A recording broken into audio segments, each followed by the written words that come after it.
First ஓடிஐயில் India ரொம்ப அதிகமாக experiment பண்ணாங்க.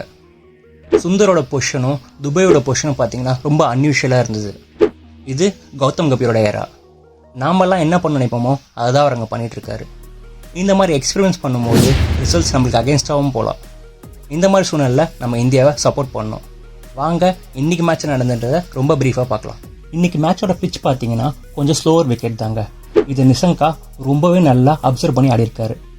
நிசங்கா ஸ்ரீலங்காவில் மட்டும் இல்லைங்க, சூப்பராக 2020 பெர்ஃபார்ம் பண்ணிகிட்ருக்காரு. அவர் தான் நம்பர் 1 ரன் கேட்டராக இருக்கார். Followed by Shubman Gill. Rohit Sharma 5th பொசிஷனில் இருக்கார். இதுலேருந்தே நம்ம நிசங்காவோட ஃபார்மை புரிஞ்சுக்கலாம். துனித் வெலலகே ஒரு பிரில்லியண்டான பேட்டருங்க. ஹர்ஷதீப் சிங் போட்ட யாக்கரை சூப்பராக கன்வெர்ட் பண்ணி 4ஆக மாற்றிருந்தார். இது இல்லாமல் அசரங்கா கிட்ட இருந்தும் தனஞ்சயா கிட்ட இருந்தும் ஒரு nice contribution towards the end கிடச்சிது. இந்தியாவோட பவுலிங் கார்டை பார்க்கும்போது அவங்களோட எக்ஸ்பெரிமெண்டல் மைண்ட் செட் நமக்கு புரியும். ரெகுலர் பவுலர்ஸ்க்கு கம்ப்ளீட் 10 overs கொடுக்காம சிவம் துபைக்கு 4 over கொடுத்தது அண்ட் சுப்மன் கில்க்கு 1 over கொடுத்ததுலாம் ரொம்ப நோட்டபுளான விஷயம். இவங்க அவங்க ரன்ஸ்க்கு போயிருந்தாலுமே அவங்க மைண்ட் செட் நம்மளுக்கு கிளியராக புரியுது. யார் வேணாலும் எப்போ வேணாலும் யூஸ் பண்ணணும்னு நினைக்கிறாங்க. இந்தியாவோட பேட்டிங் ஓப்பன் பண்ணது மும்பை கா மகாராஜ் ரோஹித் சர்மாவும் பிரின்ஸ் சுப்மன் கில்லும் தான்.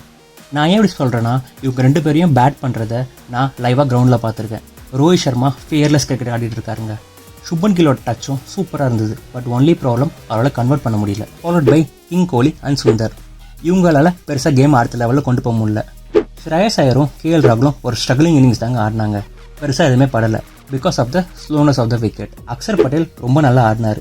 சில ஷாட்ஸ்லாம் ரொம்ப ஃபியர்லெஸ்ஸாக இருந்தது. சிவம் துபே கடைசி வரைக்கும் ஹோல்ட் பண்ணியிருந்தாருன்னா மேட்சோட ரிசல்ட்டே மாறி இருக்கும். ஸ்ரீலங்கா ரொம்ப நல்லா பவுலிங் போட்டிருந்தாங்க. துனித் வெலலகே ரோஹித் சர்மா அண்ட் கில்லோட விக்கெட்டை சூப்பராக எடுத்திருந்தார். வனிந்து அசரங்கா அவரோட கிளாஸை காமிச்சாருங்க. அசலங்காவோட இன்ட்ரோ தான் இந்த மேட்சுக்கு ஒரு கேம் சேஞ்சர்னு சொல்லணும். ஒரு பார்ட் டைமராக இருந்து ஆஸ் அ கேப்டனாக இருந்து சூப்பராக பவுல் பண்ணி 3 விக்கெட் எடுத்திருந்தார். இந்தியா இந்த மேட்ச்சில் சேஸ் பண்ண வேண்டிய டார்கெட் ரொம்ப சிம்பிளாக தெரிஞ்சாலுமே இது considering the slowness of the wicket ஒரு பேலன்ஸ்டான கேம் தாங்க. இந்தியா பேட்டிங்கை ஒன்று பெட்டராக பெர்ஃபார்ம் பண்ணியிருந்தாங்கன்னா கண்டிப்பாக ஜெயிச்சிருப்பாங்க. கேமும் ரொம்ப ஃபேராக இருந்ததுன்னு ரோஹித் சர்மா சொல்லியிருந்தார். எப்படியோ ஸ்ரீலங்கா இந்த மேட்சை ஃபைட் பண்ணி டை பண்ணிட்டாங்க. இந்த match player of the match Dunith Wellalage. அவரை விட அசரங்கா அண்ட் அசலங்காவோட ஸ்பெல் தான் கேமே மாற்றிருந்தது. இந்த ODI சீரீஸில் மொத்தம் 3 மேட்ச்.